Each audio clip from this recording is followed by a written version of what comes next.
자, 국제학교 해외고 대안학교 의대 수시 검정고시 학생들을 학종으로 의대 보내는 강사 학생부 종합전 전문강사 권현 선생님입니다. 자, 오늘은 2022학년도에 변하게 될 급격하게 변화가 될 우리 서울권 대학의 입시 전형에 대해서 설명을 드리겠습니다. 지금 현재 요번에 지금 준비하고 있는 2020년이죠. 준비해서 내년에 2021학년도에 대학 갈 학생들과 또 2021학년도에 준비해서 2022학년도에 대학 갈 학생들까지는 괜찮습니다. 지금 현재 우리가 하고 있는 2020학년도 기준으로 해서 준비하는 과정 이런 방법으로 하면 되는데 문제는 2022학년도 그 다음에 2023학년도에 우리 서울권 중요대학의 학생부 종합전형 포인트들이 입시 전형 방법들이 한번 변하죠. 그 다음에 2024년도를 기점으로 해서 또 한번 변합니다. 지금 중2, 중1 이 학생들 우리가 중3 정도에서 지금 많은 변화가 있고요. 지금 이제 이번에 고3, 고2 학생들은 기존의 방식대로 따라하면 되는데요. 우선 지금 2020학년도 학생부 종합전형 입시 기준 자체가 서울권대학에서 발표가 난 상황이기 때문에 제가 오늘은 2022학년도 기준과 지금 현 2021학년도 기준 또 2020년 지금 준비하고 있는 학생들 기준으로 해서 어떻게 주요 대학의 입시 전형들이 의대를 중심으로 해서 바뀌어지는지 또 어떻게 준비하면 되는지에 대해서 좀 발빠르게 우리 학부모님들과 학생들한테 설명을 드리겠습니다. 자, 보시죠. 자, 우선 서울대 학종이죠. 서울대학교 일반 전형, 이 학생부 종합 전형인데 서울대학교에서는 이미 오래전부터 5, 6년 전부터 학생부 종합 전형 입학사항 관제로 의학과에서 학생들을 뽑고 있습니다. 자, 보면 지금 현재 2021학년도, 그러니까 이번에 준비해서 2021학년도 올해에서 내년에 지금 대학교 학생들은 학생부 종합전형 서울대에서 75명을 뽑아요. 많이 뽑죠. 굉장히 이거는 많이 뽑는 겁니다. 그 다음에 수능 최저학력 기준이 역시 없지요. 수능 최저학력 기준. 자, 지금 요즘에 이제 저한테 많은 문의가 오시고 또 저하고 많이 지금 우리 학생들이 공부하고 있는 학생들 중에 한 부류가 해외고 학생들이죠. 이제 제가 비대면 수업을 준비를 해서 우리 학생들과 같이 공부를 하면서 제가 이제 그 온라인 강의를 통해서 그다음에 이제 그 스카이프를 통해서 공부를 해외에 있는 학생들하고 수업을 하는데 지금 이제 해외고 학생들 또 이제 국제고, 국제학교 우리 한국에 이제 보면 많은 국제학교들이 있습니다. 뭐 제주국제학교 등등해서 많은 국제학교들이 있고요. 그 다음에 또 이제 우리가 대안학교, 이 대안학교도 있는데 이 대안학교의 거의 98%가 비인가 대안학교죠. 어쨌든 해외고나 국제학교나 대안학교 등등은 우리가 국내 체제, 입시 체제, 다시 말하면 일반고와 특목고의 생계부가 있는 입시 체제하고는 다르기 때문에 이 학생들이 어떻게 대학을 갈까? 특히나 우리가 3년 특례와 10년 특례와 이게 특례 자체가 많이 무너지고 있고 학생들을 지금 정말 한두 명, 많으면 한두 명을 뽑고 있는데 의대는 또 그 특례가 없어요. 그래서 어떻게 이 특례라는 것이 무너지고 나서 우리 해외고 학생들은 어떻게 또 뭐 제주국제학교처럼 그렇게 배우는 과정 자체가 완전히 해외고에 준하는 이제 국제학교나 해외고는 원래는 국내 대학을 가는 게 아니라 이제 말 그대로 해외에 있는 자국에 있는 그 공부하고 있는 학교의 그 나라의 대학을 가는 건데 우리가 국제학교도 그렇고요. 뭐 대안학교도 그렇고요. 완전하게 공부하는 그런 커리큘럼들이 국내 대학 입시를 준비하는 그런 과정들이 아니기 때문에 어렵죠. 근데 이런 학생들이 어떻게 국내 입시를 통해서 그것도 의대를 대학을 붙느냐. 가장 중요한 거는 수능 최저학력 기준이 없다는 것이 우리 학생들한테는 큰 축복이죠. 왜냐하면 수능 최저학력 기준이 생겨버리면 학종에서 이건 문제가 됩니다. 그래서 이제 제가 말씀을 그동안 누누이 영상과 설명회와 그다음에 칼럼을 통해서 드렸는데 대학에 가고자 하는 학생들 올해 2020년 내년 2021년도에 빨리빨리 준비해서 다 대학을 가버려라. 특히 학생부 종합전형으로 대학을 가야 하는 우리 학생들은 왜? 수능 최저 기준이 아직까지 없다. 다시 말하면 수학력 시험을 보지 않아도 된다는 건데 이제 2022년도가 되면요. 제가 예언한 말씀드린 대로 미리 제가 이제 예상한 대로 학종의 변화가 오기 시작합니다. 이 변화는 우리 해외고, 대안학교, 국제학교 학생들한테 불리한 쪽으로 흐르기 시작한다는 거죠. 자, 우선 볼게요. 우선 올해는 없어요. 서울대학교에서 의예과에서 지금 75명이라는 꽤 많은 수를 뽑는데 곱하기 3, 4배수를 해요. 1차에서. 그러니까 우리가 보통 50명만 돼도 곱하기 4 하면 얼마입니까? 200명이죠? 1차에서 뽑는 인원이 그렇다는 거예요. 그럼 2차가 뭐가 있습니까? 면접이 있죠. 면접에서 이거 200명 안에 들면 되는 거야, 우선은. 그 다음에 2차 면접에서 이제 가려지는 거에서 75명을 뽑는데 가장 중요한 게 우리 검정고시, 해외고, 국제학교 모든 학생들 우선은 이제 보면 포트폴리오나 증빙서류가 뭘 대신합니까? 우리 학생들의 생활기록부를 대신한다. 근데 이제 국제학교 얘기는 제가 좀 다음에 할게요. 뭐 좀 다른 부분이 있어서 수능 최저 기준이 아직 없다. 그런데 자 2022학년도가 돼버리면 올해 기회를 잃고 내년까지도 준비할 수 있는 기회가 아직 남았는데 또 한 번 잃었어요. 2022학년 물론 2022학년도에 대학을 가야 하는 지금 나이가 어려서 이때 졸업을 되니까 대학을 가야 되는 학생들은 물론 있는데 이걸 미루고 밀려서 우리가 나이도 점점 먹고 2022학년도까지 대학을 학종 준비를 미뤘단 말이야. 그때 그 학생들한테는 뭐가 붙냐. 지금 서울대는 2022학년도도 최저학력 기준이 없어요. 그러니까 서울대학교는 수능을 안 들어간다는 거예요. 근데 이제 나머지 대학 중에서 수능이 들어가는 대학들이 있으니까 잘 보시기 바라고요. 자, 우선 보면 가장 중요한 게 뭐냐. 서울대 의대에서는 서류평가 방법이죠. 서류가 1차에서 100%가 들어간다. 그럼 이 서류는 뭐냐. 일반고 학생들한테는 학생부가 들어가죠. 학교생활기록부가 들어갑니다. 자, 입학수당관제에서 학생부 종합전형으로 옮기면서 가장 큰 변화가 뭐라고요? 제가 학생부로만 일반고나 특목고 있는 국내 시스템에서 공부하고 있는 아이들은 학생부로만 생활기록부로만 뭘 할 수 있다? 평가할 수 있는 기준이 변했다. 예전에 입학수당관제인데 뭐다? 일반고나 특목고 학생들도 학생부 외에 해외고나 검정고시 학생들처럼 뭘 넣을 수 있었냐? 증빙서류와 포트폴리오를 넣을 수가 있었다. 이게 가장 큰 변화였어. 입학수당관제에서 학생부 종합전형으로 오면서 자 지금의 학생부 종합전형이 앞으로 3년 뒤에 바뀌게 될 때는 가장 큰 변화는 우선 수능이 학생부 종합전형에 들어간다는 게 변화인데 2022학년도에도 전체 모든 대학의 수능 최저 등급이 들어가지는 않아요. 서울대 같은 경우는 2022학년도에도 수능 최저는 없죠. 하지만 앞으로 점점 세월이 지날수록 학생부 종합전형에 수능 최저가 붙을 수 있는 확률이 많아진다. 이미 한 2곳 정도의 대학에서는 이제 2022학년부터 수능을 시작을 하니까요. 자기소개서가 들어가죠. 지금은 들어갑니다. 근데 앞으로 이제 이 3년 뒤, 4년 뒤에 자기소개서가 폐지될 수가 있습니다. 제가 저번에 찍어서 올린 영상이 하나 있습니다. 자기소개서가 학종에서 폐지가 되면 여러분들 좋을까요? 나쁠까요? 우리 학생들한테. 저는 철저하게 우리 실제로 준비를 해서 학종으로 의대를 가건 다른 뭐 경영학과를 가던 서울권에 있는 대학에 가는 학생들의 시점에서 저는 항상 학생부 종합전형을 바라봅니다. 저한테 학종이란 뭐냐? 우리 제자들이 열심히 준비해서 대학을 합격하는 전형이기 때문에 자기소개서라는 것은 말 그대로 문항별에 따라서 자기가 한 내용들을 구체적으로 일목요연하게 핵심 사항만 뽑아서 본인 학생이 지원하고자 하는 대학 학과에 잘 맞게 의미를 잘 써서 우선 보여주는 겁니다. 자, 학생부 종합전형은 쇼잉이다. 뭐한 행동들을, 뭐한 것들을 쇼잉하냐? 우리 학생들이 행했던 것들을 쇼잉한다. 그래서 문서로 우선은 갖추는 게 중요하다. 자기소개서가 없어진다면 어떨까요? 우리 지원하고자 하는 학생들 입장에서는 안 좋습니다. 왜? 그렇게 된다면 자기소개서로서 자기를 어필할 수 있는 기회가 하나 줄어드는 거죠. 지금도 역시 마찬가지고요. 앞으로 2022학년도 이후 변하게 되는 학종도 마찬가지고요.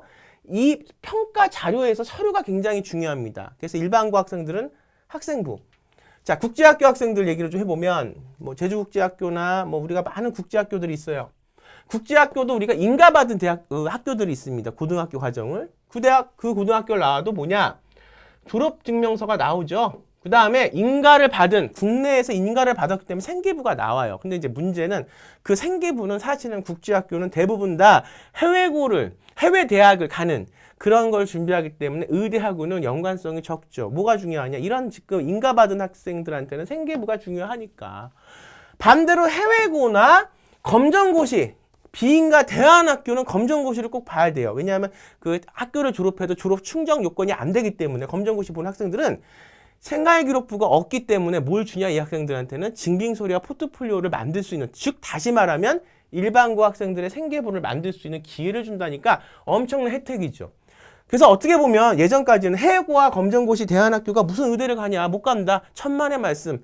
이제 쉽게 보낼 수는 없죠. 하지만 이제 저같이 프로그램이 있는 선생님들은 보내는 방법을 알고 오히려 이 부분에서 해외고나 대안학교 검정고시 학생들의 어떤 장점이 있습니다. 그거는 학생부 종합전형 준비에 대한 어떤 노하우가 많이 쌓여야지 볼 수 있는 부분인데, 그래서 일반적인 사람들은, 경험이 없는 사람들은 못 간다. 1등급도 가기 힘든다. 자, 1등급이라고 해서 다 가는 게 아니에요. 서울대학종은 서울대학종에 의대를 가는 아이들은 거의 다 우리가 내시는 1등급입니다.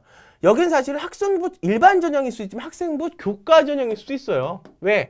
다 1등급이 모이니까. 그러면 여기서 가장 중요한 게 내신이 몇 프로? 30%. 비교과가 몇 프로? 70%. 그러면 내신 1등급은 여기서 의미 없다. 서울대에서는. 뭐가 중요하냐? 1등급은 다 서로가 맞고 가는 거니까. 뭐가 중요하냐? 비교과 70%를 어떻게 하냐. 그래서 자, 보세요.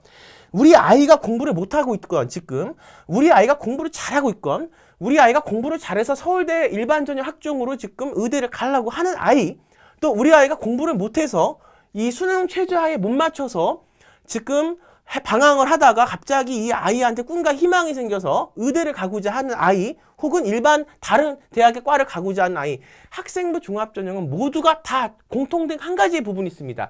본인의 전공, 의대면 의대, 경영학과면 경영학과, 뭐 사회학과면 사회학과, 여기에 맞는 전공 역량에 대한 필수 서류가 들어가야 된다는 거예요. 거기다 자소서가 지금은 있어요. 2020년, 2021년도까지는 자소서 들어가고요. 2022년도에도 자소서 들어가고요. 그 후에는 일부 자소서가 빠집니다. 점점 자소서는 없어지는 추세죠. 추천서는 이제 없어지는 추세예요. 지금도. 그렇게 되면 가장 중요한 건 뭐냐? 결국은 서류다. 이렇게 봐요. 서류에 대해서는 제가 좀 이따 말씀을 드리겠습니다. 이 해외고. 국제학교 같은 경우는 이제 부모님들이 걱정을 저한테 하시면서 전화를 주시는 게, 배우는 내용이 의대하고 다르니 어떻게 할 수 있겠냐 하는 방법이 다 있습니다. 그러니까 여러분들이 가능성이 없다고 생각하는 사람한테는 그 자체로서 가능성이 없는 거예요. 그런 분들한테 제가 뭐 아무리 좋은 말씀을 조언을 드려도 모두 읽어내시죠. 제가 말하는 이 강의 내용에 숨겨져 있는 행간의 의미를 잘 파악하셔야 됩니다. 자, 이건 제가 좀 이따 말씀드릴게요. 그 증빙 서류를 다른 학교 학생들이 하는 걸 제가 설명을 드리면서요. 자, 서울대학교 평가 내용은 학업 능력이죠. 학업 능력은 말할 것도 없습니다. 무조건 1등급 떨어져야 됩니다. 여기 1등급들이 오는 거예요. 근데 이제 내신 치환이 되는 것들이 있죠. 검정고시 아이들 이제 100점으로 치환해버리면 1등급이죠. GPA로 치면은 우리가 95점 정도는, 100점 만점에 95점 정도는 되는 아이들이 오는 겁니다. 그러니까 30% 들어가는 내신은 충족을 시키세요. 꼭 시켜야 돼요.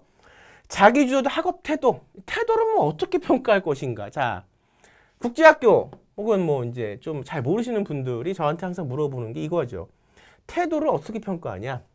이 태도라는 거는 생계부에 있는 학업 태도로 물론 그 짤막한 선생님들의 어떤 평가 내용으로도 볼 수 있지만, 가장 학생부 종합전형의 요지가 뭐냐. 잘 가르치는 사람과 못 가르치는 사람, 노하우가 있는 사람과 노하우가 없는 사람의 가장 큰 차이가 하나 있습니다. 이게 뭡니까? 이런 문구의 말들은 굉장히 추상적이에요. 이거를 어떻게 객관화시켜서 서류로 표현할 수 있는 그 방법과 그걸 아이들한테 가르칠 수 있는 능력이 있는 사람들은 학생부 종합전형을 오래 해서 잘 가르치는 사람들, 이 문자 그대로 이걸 갖고 추상적으로 풀이하는 사람들은 학생부 종합전형에 대해서 모르는 사람들입니다. 잘 보시면 되고요.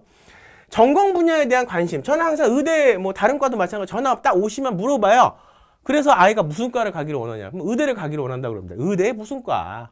우리가 의대를 나중에 졸업할 때 전문의 따죠. 이 전공 분야, 의대도 마찬가지고요.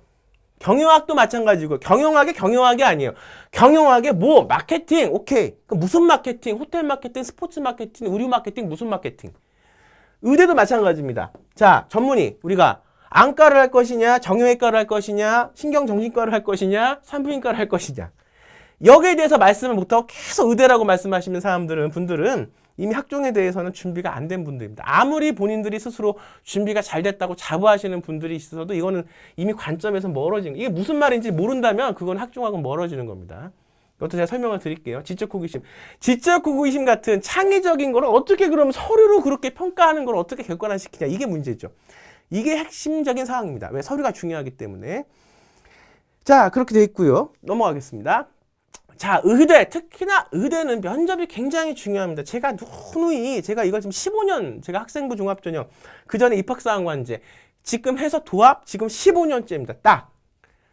그 전에는 다른 강의도 많이 했지만, 제가 이제 입학사정관 아카데미만 시작하면서 학종 강의에만 주력을 했어요. 자, 이게 왜 중요할까요? 제가 흔히 학종 얘기하면서 첫 번째는 전공 역량이란 말, 다른 사람들 다 전공 역량이라는 데 대해서 등한시하고 말을 안 할 때 저는 지금 제가 찍어놓고 또 제가 여러분들한테 칼럼 쓴 내용들을 보면 항상 전공 역량이라는 단어가 빠지지 않습니다. 왜? 이게 중요하니까. 이게 학생부 종합전형으로 의대 혹은 다른 과를 가는 열쇠니까. 국제고, 제주국제고 아이가 지금 생계부 내용은 전혀 다르다는 거야. 근데 어쨌든 전공 역량을 맞춰야 돼요. 그거 안 맞추면 의대 못 갑니다. 가는 방법이니까. 구체화돼서. 두 번째.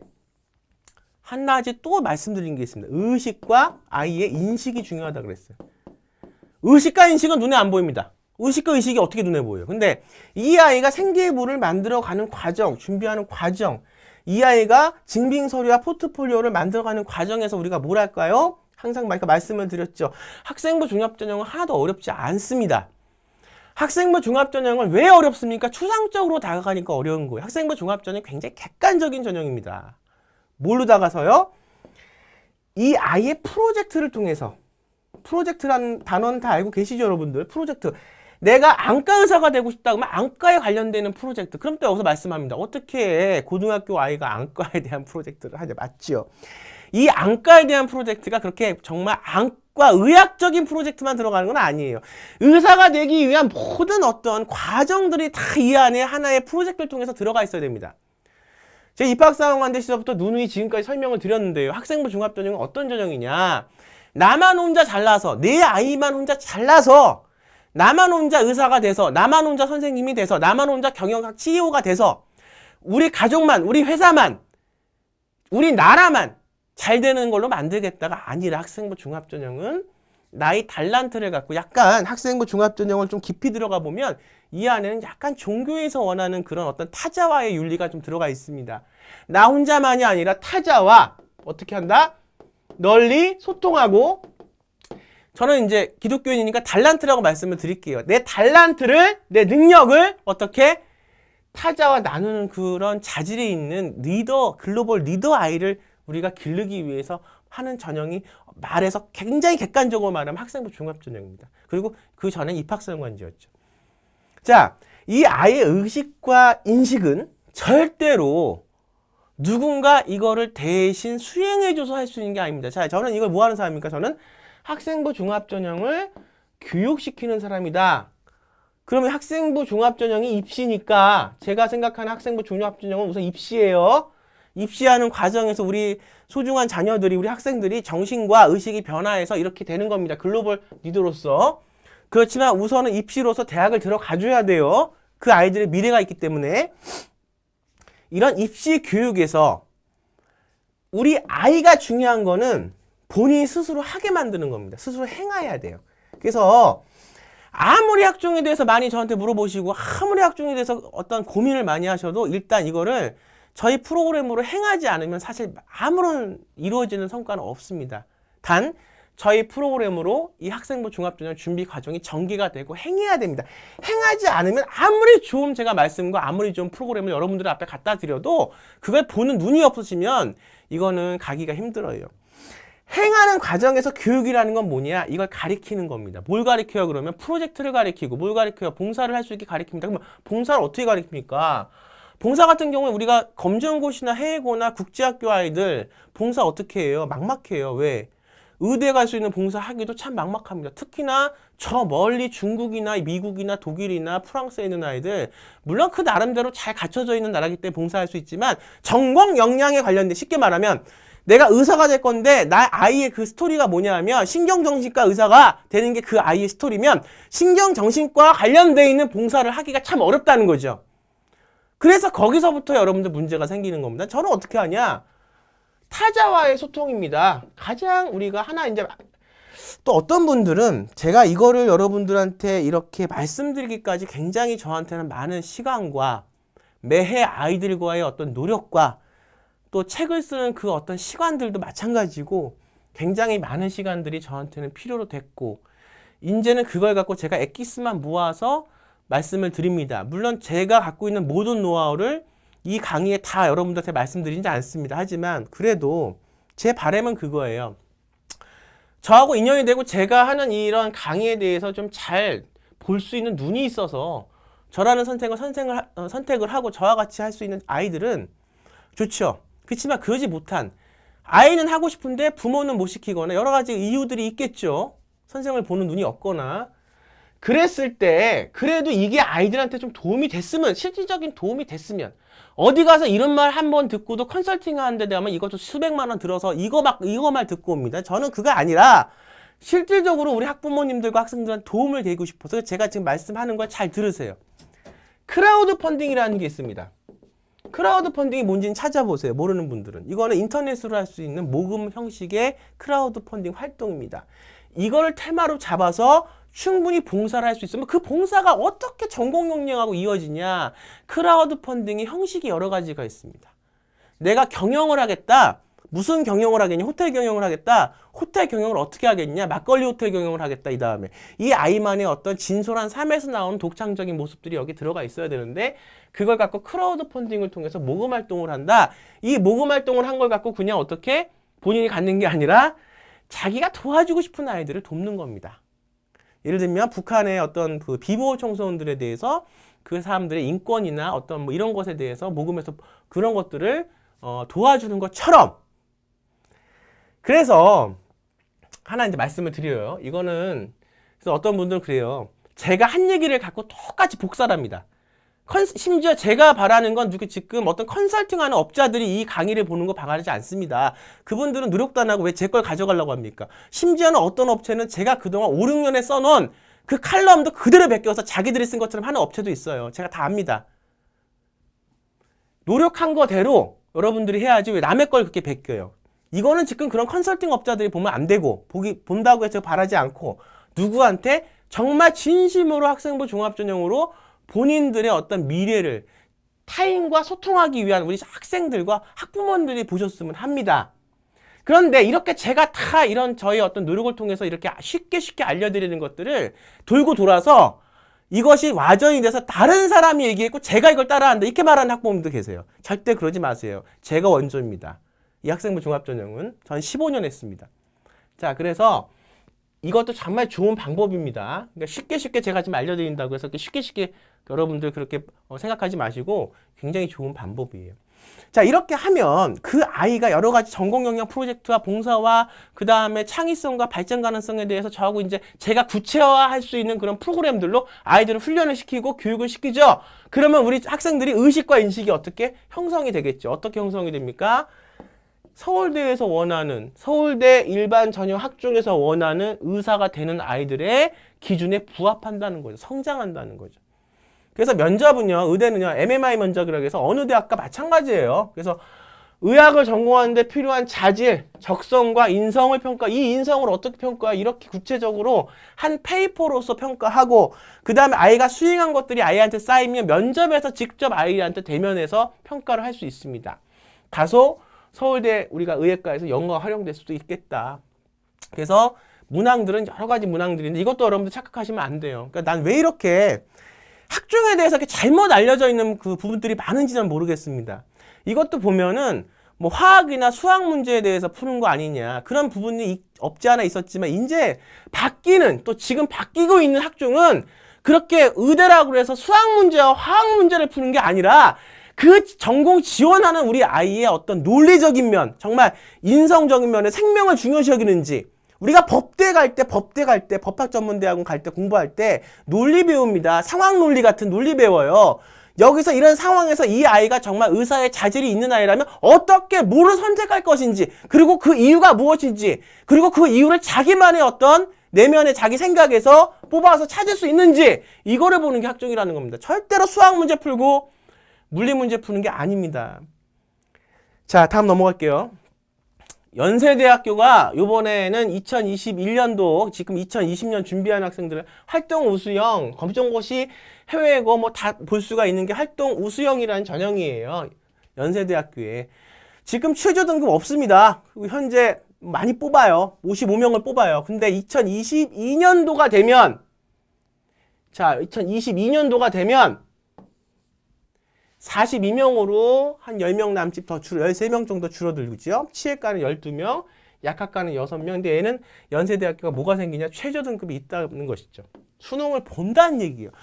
그러면 해외고 국제학교 검정고시 뭐 이런 학생들 사실상 수능 보기가 어렵죠. 근데 국어, 수학 중 한 개 과목을 포함해서 1등급이 2개 이상 나와야 되고 2022학년도에 지금 그렇다는 얘기가 아니야. 또 이걸 잘못 들어서 오해하지 마세요. 올해하고 내년까지는 그대로 가요. 수능 없습니다. 근데 2022학년도부터 이 수능이 생긴다는 거예요. 뭐가 연세대만. 아까 서울대는 아니었어요. 그 다음에 영어 3등급 이내 한국 4등급. 그러니까 약간 수능을 봐서 이걸 좀 넘길 수 있는 아이들은 괜찮아요. 근데 문제는 뭐냐, 거의 대부분의 해외거나 국제학교 아이들이 수능과는 거리가 멀다는 거지. 얘들 SAT를 하니까. 그럼에도 불구하고 의대가 아닌 2022년도에 언더우드 국제인재 특기자 전형이 살아있지요. 여기는 2022학년도에도 최저 학력 기준이 적용되지 않습니다. 또 제가 이제 여러분들한테 또 하나 추천하는 게 소프트웨어 특기자 전형이라는 전형이 있어요. 우리나라가 이걸 많은 인재를 지금 아이들을 뽑아서 기르려고 합니다. 이게 시류적인 상황이에요. 얘들한테는 연세대학교에서 뭘 주냐? 시스템 반도체 특별 전형 그래서 40명을 뽑아요. 지금도 올해도 뽑아요. 2021년도 지금 요번에 2020년도 준비해서 2021년도 올해 내년에 대학 갈 아이들. 자, 최저학력 기준은 없습니다. 근데 중요한 게 우리가 이제 좀 보면 자, 학생부 종합 전형, 학종. 학생부 교과 전형, 학교. 학생부 교과 전형이 있어요. 특기자 전형.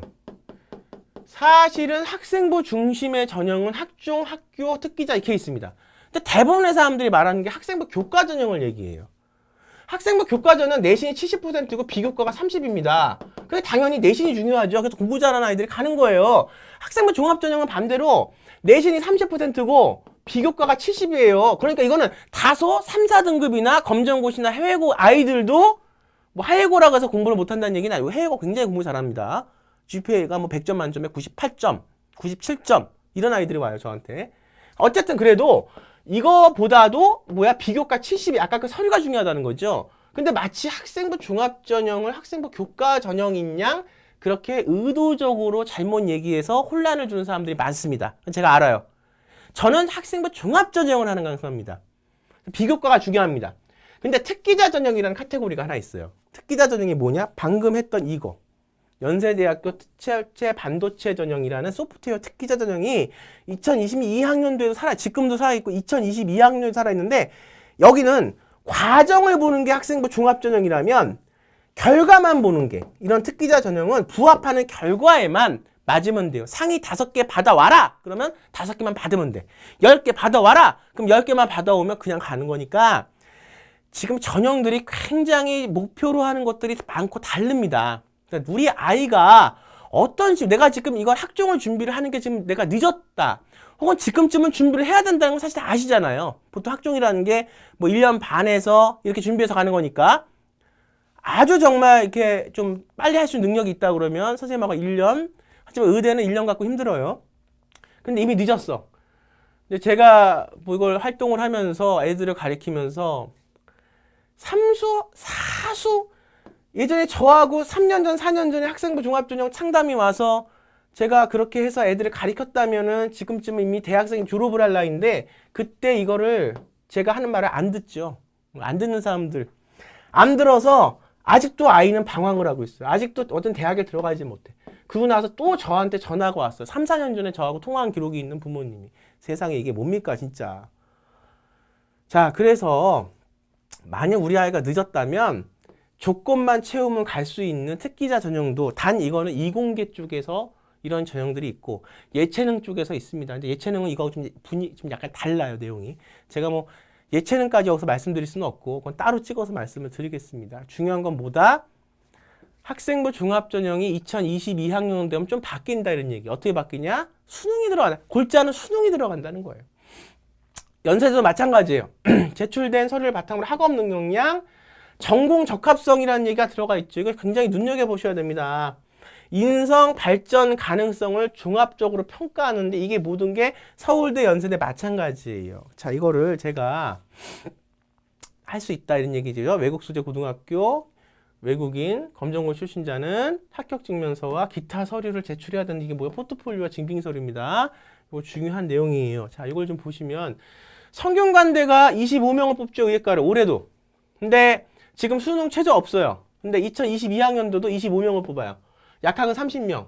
근데 여기도 최저학력이 없어요. 성균관대는 없습니다. 근데 점점 이제 그 2023, 4 이렇게 되면 어떻게 되면 이제 그 최저학력이 늘어날 수 있는 그런 조건이 되는 거죠. 분위기상.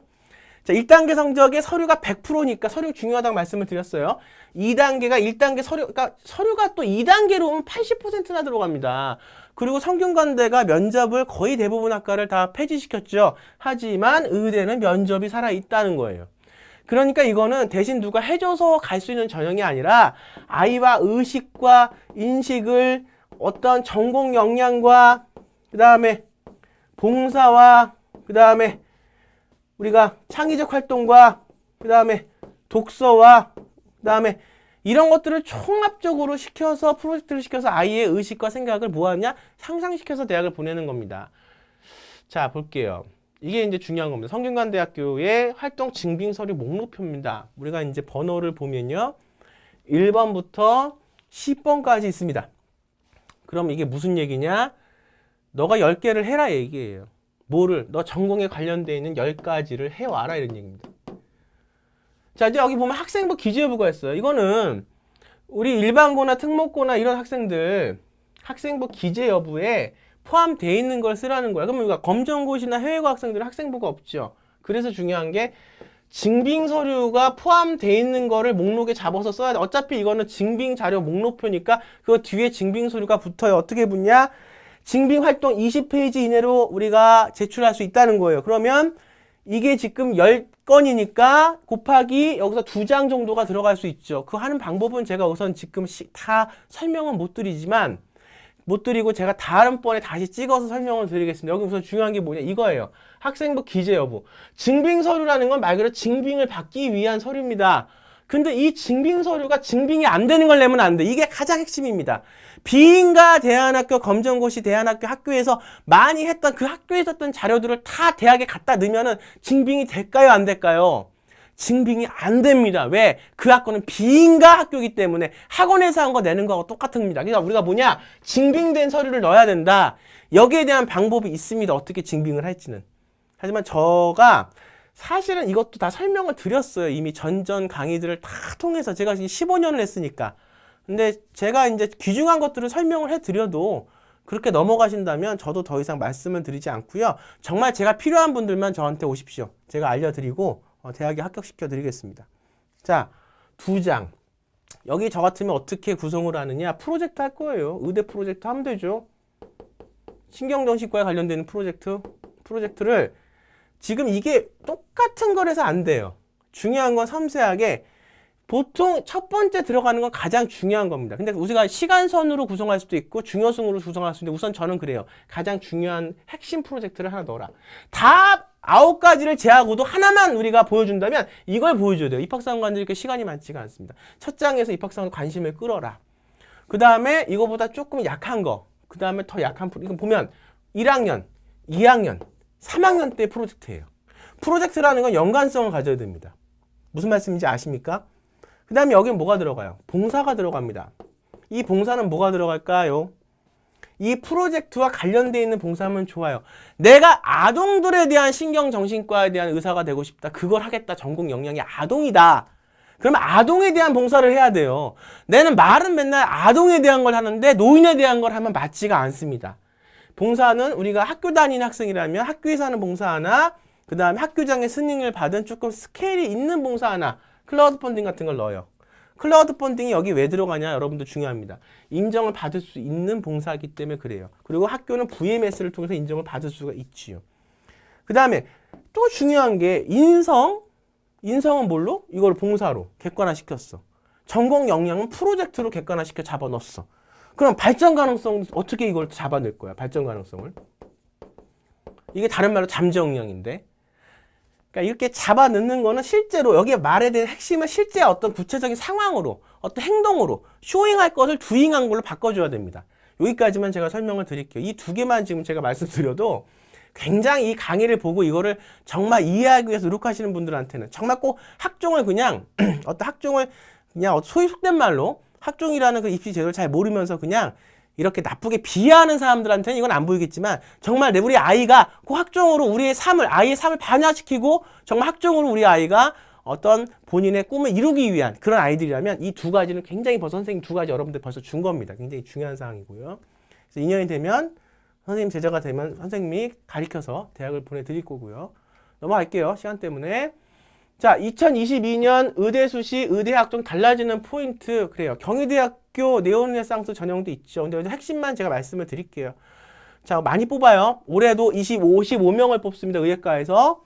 치의학과에서도 40명 뭐 이렇게 뽑는데 최저 수능이 안 보이죠. 올해는. 근데 2022학년도에 경희대학교에는 한국사 5등급, 그다음에 국어, 수학, 영어, 과탐에서 세계 영역 합 4 이내이고 뭐 이렇게 봐요. 여기도 중요한 건 서류가 100%래요. 그러니까 지금 현재까지는 경희대학교하고 아까 봤던 연세대학교가 수능 최저 등급이 의대에 들어가나요. 서류 70에 100에 70에 면접 30 똑같습니다. 내용은. 경희대학교는 5건이 들어가요. 이것도 성균관대하고 대동소이합니다. 넘어갑니다. 자, 2022학년도 국제학교, 대안학교, 해외고 2022대 의대 학종 전략. 그래요. 우선 제가 말씀을 똑부러지게 드립니다. 자, 이거 제일 중요한 부분입니다. 2020년도와 2021학년도에 의대를 갈, 혹은 의대뿐만이 아니라 뭐든지 학종으로 꼭 대학을 가야 하는 아이들은 이때 마무리해서 대학을 들어가야 된다. 자꾸만 머뭇거리면 더 이상 수능이 거기에 달라붙기 때문에 대학 가는 게 더 어려워진다. 그나마. 그 다음에 근데 우리 아이가 지금 뭐 중2야. 우리 아이가 중1이야. 혹은 초6이야. 그래서 이때 가야 돼. 그렇다면 전공 역량을 미리 해서 심화시켜 놓아라. 왜? 수능을 미리 공부할 수는 없잖아요. 자, 두 개. 수능을 미리 공부해서 수능을 득점을 먼저 올려놓을 수 있으면 그렇게 하세요. 선행학습을 통해서. 그것도 하나의 방법입니다. 근데 제가 볼 때는 수능은 좀 나중에 하고 미리 고등학교 1학년, 고등학교 2학년, 다시 말하면 학종이 지금 고3 중간에서 1학기에서 마무리가 되는데 그러고 나서 이제 자기소개서 쓰고 뭐 이렇게 하죠. 면접 준비하고. 근데 그러지 말고 한 단계씩 빨리 고1, 고2에서 전공 역량 심화시켜서 마무리 빨리 끝내버려. 어떤 애들은 고1 중반에서 끝내버리는 애들도 있어요. 요즘에는. 왜냐하면 이걸 아니까. 그냥 수능을 해서 붙여서 가라. 서울대 의대 같은 경우는 그렇게 해야 된다. 그래서 두 가지. 지금 사정권 안에 들어온 아이들. 지금 말하면 고2, 고3. 혹은 재수생. 제발 이 재수생들 다 대학 가야 돼요. 지금. 그러면 올해 내년 마무리. 끝. 더 뭐가 달라붙기 전에. 그 다음에 지금 어린아이들. 저학년 아이들. 전공 역량 빨리 학종에서 심화시켜 놓고 그 다음에 고등학교 2학년 중에 끝내버리고 수능 공부하든지 고등학교 1학년 중에 끝내버리고 수능으로 하든지 아니면 정말 이거는 그렇게 된다면 수능 먼저 해서 선행학습해서 수능 먼저 실력을 채워 넣으세요. 비교과가 그 수능 최저가 있는 대학들이 점점 늘어날 추세니까. 그리고 그때 어쨌든 뭐가 됐던 빨리빨리 하나씩 먼저 시작해야 된다 이런 얘기예요. 자, 국제학교, 대안학교, 해외고, 의대학종 합격 전문 권한입학상관 아카데미. 자, 그렇습니다. 그래서 저는 그동안 15년 동안 쭉 이렇게 수업을 하고 강의를 하면서 제 말대로 그렇게 똑바로 진행을 한 아이들은 다 대학에 합격을 했습니다. 뭐 국제학교가 됐던, 해외고가 됐던, 검정고시가 됐던, 의대가 갔는데 아무 문제 없어요. 단 이거를 받아들이지 않고 심지어 이거를 의심하고 아무것도 행하지 않으면 여러분들한테는 아무것도 여러분들 손에 쥘 수 있는 건 없다. 이렇게 보면서요. 제가 그동안 했던 그 노하우들을 지금 여러분들 조금씩 더 설명을 드리면서 빨리빨리 여러분들이 이 학종이라는 것이 바뀌니까 발빠르게 적응할 수 있게 설명을 드렸습니다. 자, 다음 시간에는요. 똑같이 2022년 의대를 중심으로 바뀌는 학생부 종합전형 설명을 드리면서요. 국제학교 아이들이 그럼 어떻게 이미 다 판이 짜여져 있는 그 안에서 어떻게 이거를 뚫고 의대를 가는지는 제가 설명을 드리겠습니다. 자, 전 여기서 물러나고요. 다음 시간에 다시 우리 학부모님과 학생들 찾아뵙겠습니다. 여러분들 감사합니다.